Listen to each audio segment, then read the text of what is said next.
What is juvenile rehabilitation?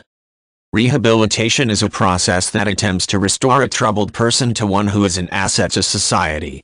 In the case of juvenile rehabilitation, such a system is designed specifically for minors who have committed crimes or who are displaying behaviors that suggest troubled futures.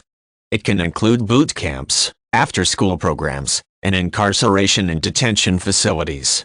Reasons for forcing children into these programs include truancy, involvement with drugs, and assault.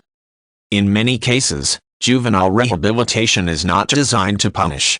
Although containing children in facilities may seem like punishment, it should be remembered that both mental and substance rehabilitation often involve people staying in facilities. Juvenile rehabilitation methods can greatly vary. Many methods are devised more to deter future delinquency and provide strong guidance than to serve as outright punishment. Nonviolent youth may, for example, be housed in group homes. Those youth who have committed serious or violent crimes may be sent to youth prisons. There are also boot camps which use military-style training techniques to help rehabilitate youth. Those children who are more menacing than criminal may be enrolled in after-school programs that are held in detention facilities. The milder forms of rehabilitation, such as group homes and after-school programs, generally are not too crowded. They also tend to have a higher staff-to-child ratio than other methods. Children are often given more attention and there are likely to be a wider range of programs in place.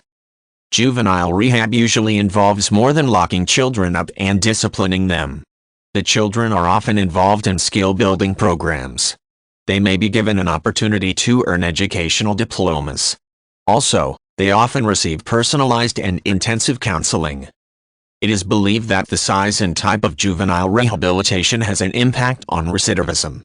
Minors who have gone through boot camp-style programs, for example, are believed to be less likely to commit crimes in the future. It is also believed that putting minors who commit lower-scale offenses, such as truancy, with those who have committed harsh crimes, such as rape, can have detrimental effects. In many cases, great efforts are made to separate various classes of offenders. The amount of time that a minor is involved in a juvenile rehabilitation program can vary. Some minors are there for short periods such as several weeks or months. Others may be required to stay in a juvenile facility for years until they become legal adults. There are cases when juvenile rehab facilities serve as a first stage. In these instances, the minors will be transferred to adult facilities at a later date.